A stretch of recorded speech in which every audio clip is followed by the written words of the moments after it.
017, October 12, 1941. Somewhere near Moscow, Soviet Union. The cold morning fog hung low over the pine forests.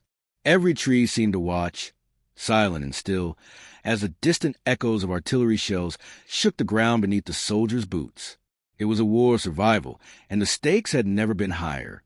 On the edge of the battlefield, a small group of Red Army infantrymen adjusted their worn uniforms, patched together from previous campaigns, and gripped weapons that the world's greatest military minds had once dismissed. Among them was a firearm no one outside the Soviet Union took seriously, a small, unassuming submachine gun that, to the Germans, looked cheap, almost laughable. Its name was the PPSH-41, though most German soldiers would later come to know it by another name, the weapon that could shred entire platoons before they could even react. In its steel body, simple design, and overwhelming rate of fire lay a deadly paradox. Underestimated, inexpensive, and yet capable of changing the tide of a skirmish in mere seconds.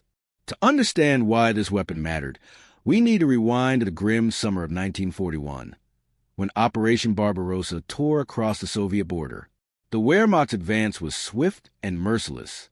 Tank columns rolled through villages, while Luftwaffe fighters patrolled the skies with impunity. The Soviet infantry, caught unprepared and often outgunned, faced a crisis. Their outdated rifles and slow-firing weapons left them vulnerable. Casualty reports from that summer tell a chilling story. Thousands of Soviet soldiers were being cut down before they even had a chance to return fire. Amidst this chaos, the Soviet High Command recognized an urgent need for a new kind of infantry weapon, one that could give ordinary soldiers a firepower to defend themselves in close combat. Long-range rifles were useless in the narrow streets of occupied villages or the dense forests of Smolensk and Bryansk. What was needed was volume of fire, mobility, and simplicity, a weapon that could be produced in staggering numbers without draining the nation's resources. Enter Georgy Shpagin, a young, talented engineer working at the Tula arms plant. Shpagin had a singular focus: to create a weapon that was cheap, reliable, and deadly in the hands of the average soldier. The concept was deceptively simple. Take the basic design principles of earlier submachine guns, eliminate unnecessary complexity, and allow mass production with stamped sheet metal. Every part could be assembled quickly, even by workers with minimal training. By the fall of 1941, prototypes were being tested under extreme conditions. Soviet engineers subjected these weapons to mud, snow, and sub-zero temperatures, simulating the harsh realities of the Eastern Front. Reports from the trials are stark. Rifles jammed, pistols misfired, but the PPSH-41 kept firing. Its drum magazine, capable of holding 71 rounds, unleashed a torrent of bullets that could pin down an entire enemy squad. Soldiers handling it described the experience as like holding a storm in your hands, a weapon that demanded respect, even before the first shot was fired. But it wasn't just about firepower. The psychological impact was immediate. German soldiers, advancing confidently into Soviet positions, would hear the distant rattle of the PPSH-41, sharp, relentless bursts cutting through the fog, and feel an instinctive hesitation. In warfare, hesitation can be fatal. And here, in these forests and ravines, hesitation meant survival or death. The Soviets were also innovative in how they deployed the weapon. Unlike the standard rifles that required careful aiming, the PPSH-41 allowed soldiers to spray bullets in close quarters, making it ideal for ambushes, urban warfare, and trench raids. Its weight, slightly heavier than a typical pistol but lighter than a rifle, gave soldiers a mobility they desperately needed. Historical records and first-hand accounts from veterans describe running through the rubble of destroyed villages, firing from the hip, and watching the enemy falter under the sheer volume of fire. Meanwhile, German intelligence dismissed the weapon in its initial reports. They saw it as a cheap, poorly designed Soviet attempt to mimic Western submachine guns. One Wehrmacht officer noted in his diary, "Another toy from the Russians. Nothing to worry about." Little did they know, the so-called toy would become a symbol of Soviet ingenuity and desperation, a weapon that would terrorize their platoons in ways their precise tactics could not anticipate. By late 1941, the PPSH-41 had begun to enter widespread service. Factories in Tula, Kharkov, and Izhevsk ramped up production, churning out tens of thousands of units per month.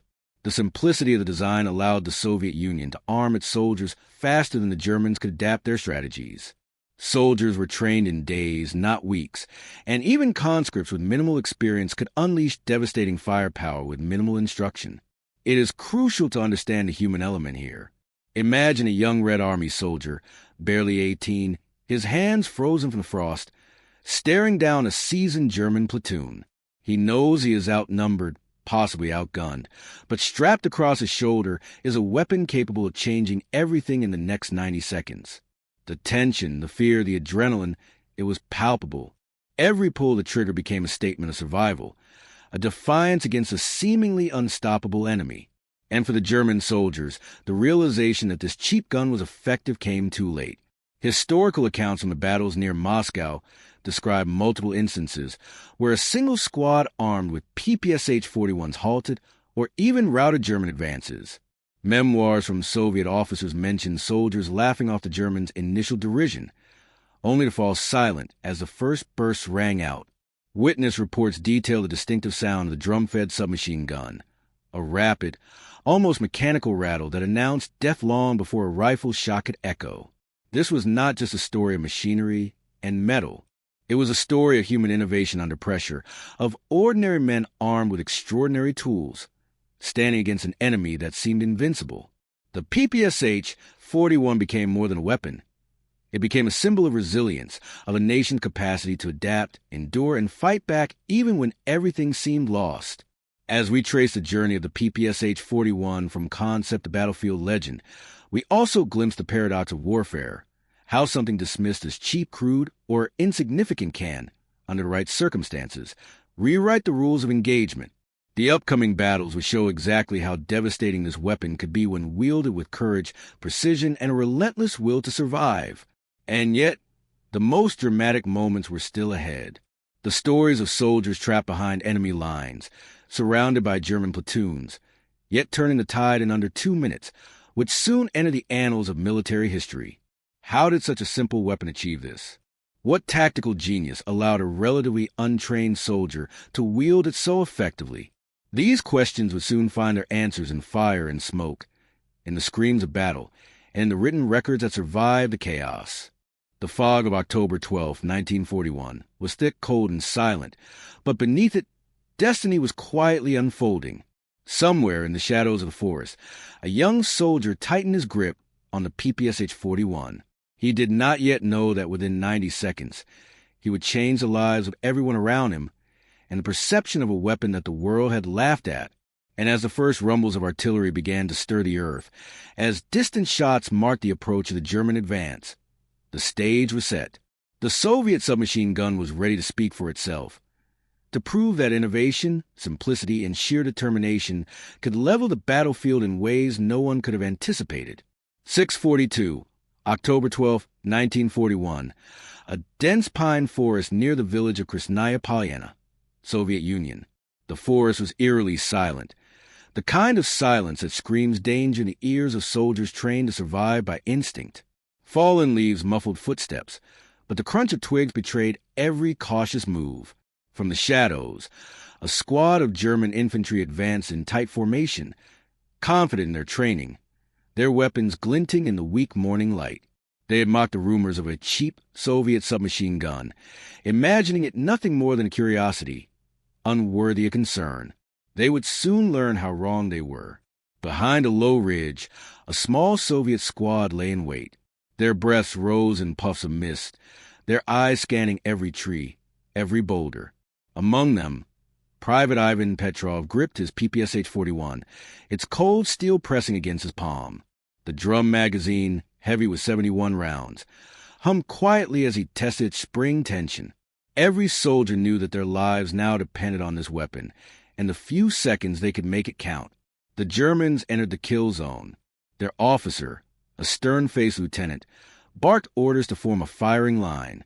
They advanced in what they assumed was tactical superiority, unaware that they were walking into a trap built from desperation, courage, and ingenuity.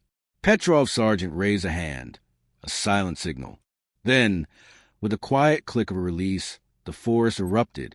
The PPSH-41s opened fire, and the sound was unlike anything the Germans had encountered. The rapid rattle of bullets tore through the underbrush, each round a whisper of death cutting through the mist. According to surviving Soviet reports, the first 30 seconds were chaos. German soldiers dug for cover behind trees and fallen logs, but the volume of fire was overwhelming. The PPSH-41 could unleash up to 900 rounds per minute. Even from a distance of 30 meters, its bullets tore through uniforms, gear, and flesh with terrifying efficiency. The Germans' precise rifle fire, calibrated for slower, single-shot engagements, could not match the torrent of Soviet submachine gun fire. Petrov fire from the hip, moving between tree trunks, the drum magazine rattling like a mechanical heartbeat of destruction. He didn't aim carefully. He didn't have time. He sprayed bursts into the advancing enemy, each round a desperate plea for survival and defiance. Behind him, the rest of the squad did the same. One soldier even lobbed a hand grenade to flush out a small group attempting to flank them. The engagement lasted 90 seconds. But in that time, the Germans lost nearly an entire platoon. Survivors fled in disarray, some abandoning their weapons, others frozen in shock. Memoirs from German soldiers later described the moment as unreal, like facing a machine that never tires, never pauses, and never misses. Yet, the PPSH-41's effectiveness was not only in its rate of fire. Its design encouraged mobility, ambush tactics, and rapid reloading. The drum magazine, while heavy, allowed a soldier to spray bullets continuously, and if it ran dry, a second to be attached in seconds. Its simplicity meant that even soldiers under extreme stress could operate it without thinking, a crucial factor in the heat of battle.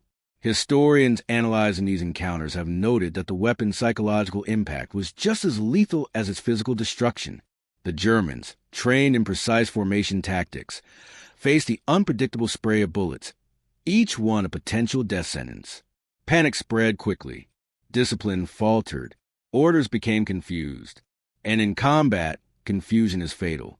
The PPSH-41 also forced the Germans to reconsider their own infantry tactics. German patrols began to favor long-range engagements, heavy suppression fire, and careful reconnaissance to avoid ambushes by submachine guns. Soviet soldiers, meanwhile, used the weapon to its fullest advantage, exploiting narrow streets, forested cover, and urban rubble where rifles could not dominate.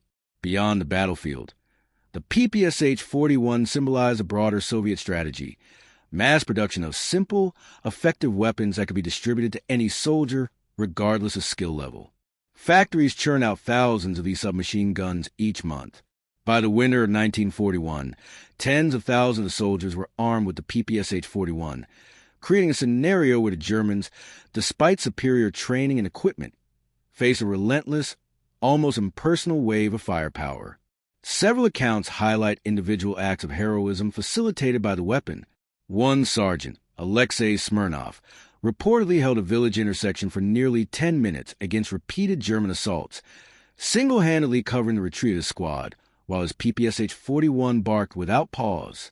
Others recall that soldiers who had previously struggled with marksmanship suddenly became deadly in close combat. The weapon's forgiving design allowed raw courage to be amplified, turning ordinary infantry into formidable opponents. Interestingly, the German response evolved over time. After repeated encounters, they began to analyze the PPSH-41's construction, noting its stamped metal components, simple blowback action, and high-capacity magazine. Intelligence reports acknowledged, reluctantly, that it was a weapon of serious tactical significance. One memo stated, "Though crude, the submachine gun demonstrated a combination of mass production capability and battlefield effectiveness that cannot be ignored." Technical analyses later confirmed why the weapon excelled under battlefield conditions. Its blowback mechanism required minimal maintenance, even in mud, snow, or extreme cold. The rate of fire, nearly unmatched at the time, allowed soldiers to deliver suppressive fire while maneuvering. Even when jammed, soldiers could clear it quickly with basic training. Combined with Soviet tactics emphasizing ambush, infiltration, and close-quarters combat, the PPSH-41 became a force multiplier in countless engagements. On the human side, soldiers describe a strange intimacy with their weapons. The PPSH-41 was heavy but balanced, and the rattle of the drum magazine became a comforting sound amidst chaos. It was a tool of survival, a statement of defiance, and in many cases, a lifeline. Letters from soldiers to family mention the weapon almost as a comrade. "I trust it with my life," one infantryman wrote, "for in its fire I find safety, and in its rattle, courage." By late 1941, these short but devastating encounters began to shape the German perception of the Soviet infantry. Officers started to warn their men, "Never underestimate a Red Army soldier armed with this cheap gun." Each skirmish reinforced a grim lesson. Speed, volume, and surprise could outweigh precision, training, and technology. Despite its simplicity, the PPSH-41 was more than a machine. It was a statement of industrial and human ingenuity. Its effectiveness was not in a single attribute, but in the combination of design, tactics, production, and the indomitable will of soldiers who had nothing to lose. In the forest near Moscow, where the cold bit through clothing and morale was tested to the limits, the PPSH-41 transformed the balance of power in intimate, terrifying ways. Even today, military historians study the PPSH-41 as a model of low-cost effectiveness, a weapon that exemplifies the principle that battlefield success is not only measured in sophistication, but in adaptability, psychological impact, and human courage. Its story reminds us that innovation often comes from necessity and that the courage of ordinary individuals can turn the simplest tools into instruments of extraordinary power. And yet, there were still stories waiting to be told.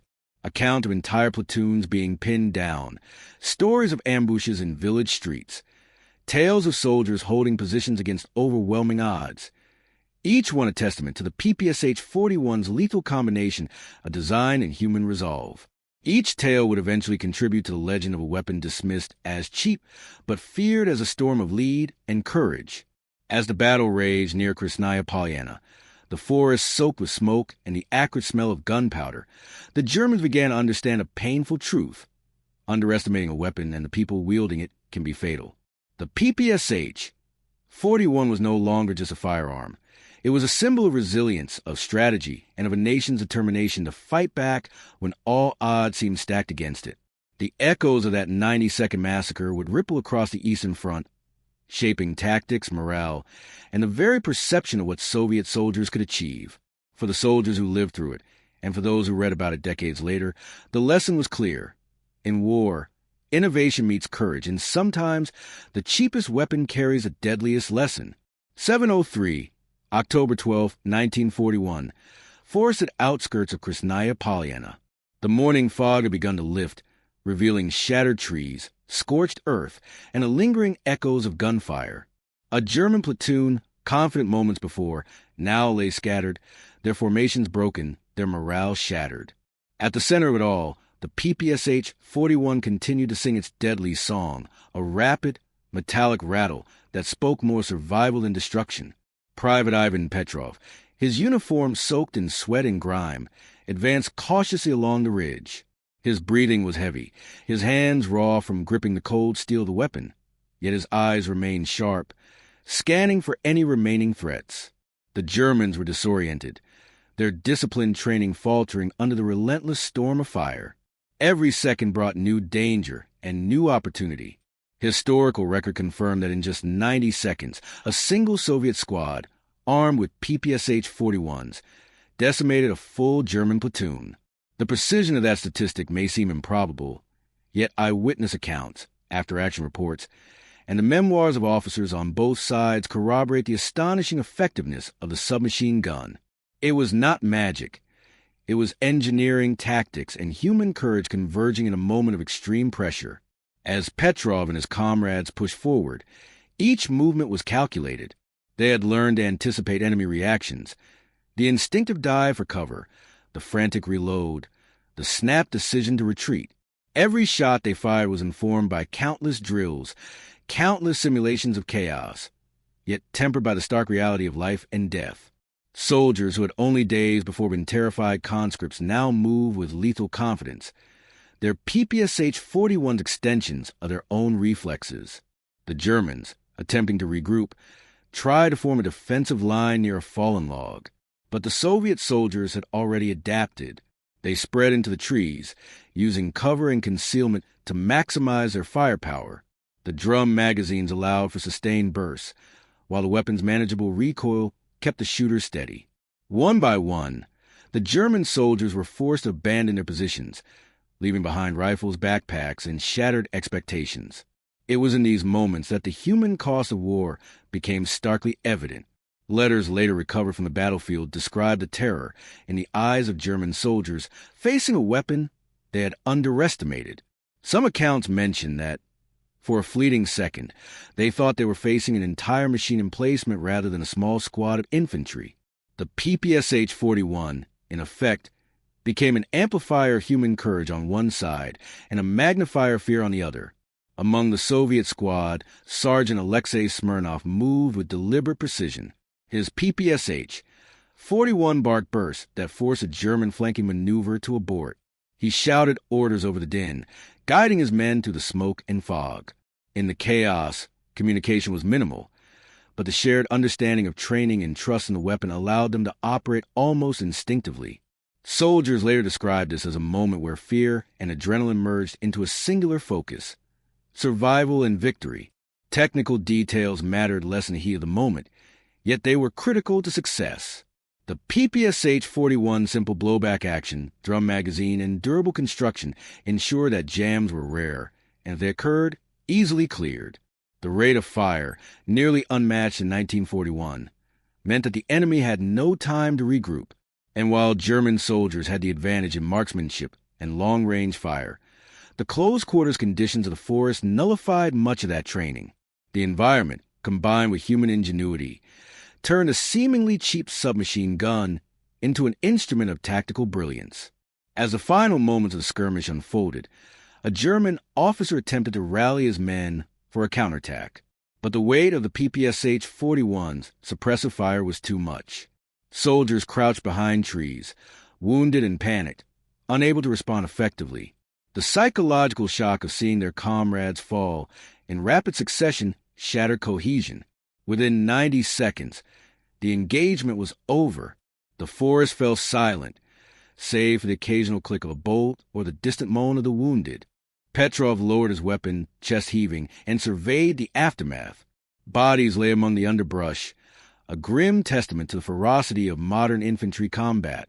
Around him, his squad counted their own losses, minor scratches and bruises, but the victory was complete.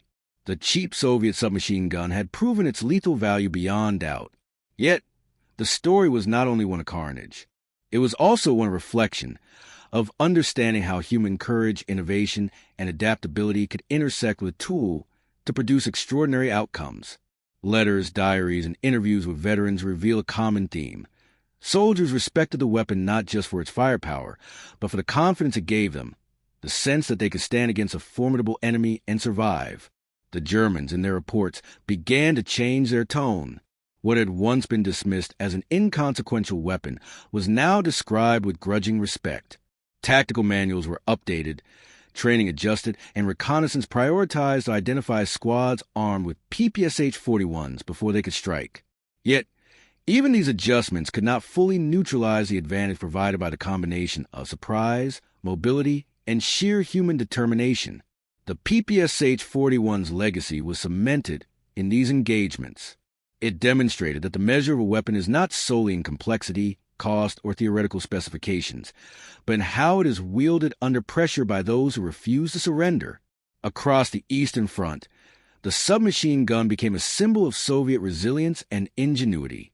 It allowed ordinary soldiers to perform acts of extraordinary effectiveness, reshaping battles, morale, and even the strategies of a technically superior foe.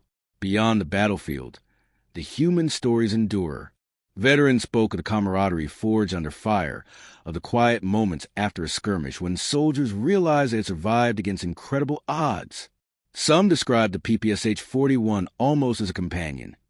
Its mechanical rattle a reassuring sound in the midst of chaos, a promise that they could fight back, that they could survive. These human connections, intertwined with the weapon's mechanical brilliance, made the PPSH-41 more than a submachine gun. It became an enduring symbol of hope and determination. As historians pieced together these events, patterns emerged. Tactical analyses confirmed that a combination of high rate of fire, mobility, and psychological impact could offset disadvantages in training or numbers. In other words, the PPSH-41 was a practical illustration of how simplicity, mass production, and human courage could intersect to create battlefield supremacy in unexpected ways. And yet, there is a somber reflection embedded in this history. For every story of victory, there were moments of loss, fear, and suffering. The same weapon that saved a soldier's life could take another's in an instant. Diaries and memoirs speak to the emotional weight carried by those who survived, the memories of fallen comrades, and the realization that in war, even innovation comes at human cost. As the day drew on, the battlefield quieted. Smoke hung low, the air thick with the scent of gunpowder, charred wood, and frozen earth. Soldiers tended to the wounded, scavenged supplies, and reflected on the moments that had defined them. The PPSH-41 rested beside its operators, a silent witness to courage and carnage alike. Looking back, the story of that morning in Krasnaya Polyana is more than just a military anecdote. It is a lesson in human ingenuity under pressure, in the power of simplicity combined with resolve, and in the unpredictable ways that courage and necessity shape history. The cheap Soviet submachine gun, dismissed by outsiders, had become a testament to what is possible when ordinary people confront extraordinary challenges with innovation, courage, and relentless determination. For the viewer, there is a takeaway that extends beyond history books. Sometimes underestimated tools, and the people who wield them, hold the power to change outcomes in ways the world never anticipates. Every innovation has a story, every soldier a perspective, and every battle a lesson. As we reflect on those 90 seconds, imagine the tension, the fear, the adrenaline, and the moment of clarity when human determination and engineering intersect. The PPSH-41 was not a weapon of myth. It was a tool of reality, a catalyst for survival, and a symbol of the unbreakable will of those who refuse to surrender. If you imagine yourself in those forests, feeling the weight of the weapon in your hands, hearing the rattle of its drum magazine cutting through fog and fear, you begin to understand why history remembers this moment. It reminds us that courage, innovation, and resolve can tip the scales even in the darkest hours. The story does not end here. Across the Eastern Front, countless soldiers carried the PPSH-41 into battle, writing their own chapters of heroism, endurance, and survival. And as viewers, we can reflect on a profound truth, that even in the face of overwhelming odds, human ingenuity and courage can turn the simplest tool into a force that changes everything.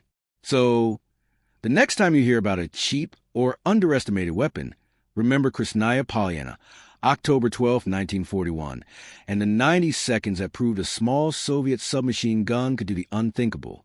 And as you reflect, consider leaving a comment whose courage, innovation, or defiance has inspired you the most in history, or even in your own life.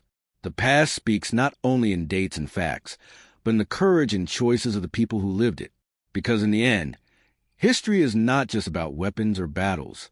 It is about the human spirit and how even the smallest tools in the hands of determined people can leave an indelible mark on the world. Fade out to the distant sound of the PPSH-41's rattle, now silent, leaving only the wind to the trees and the lingering echoes of courage.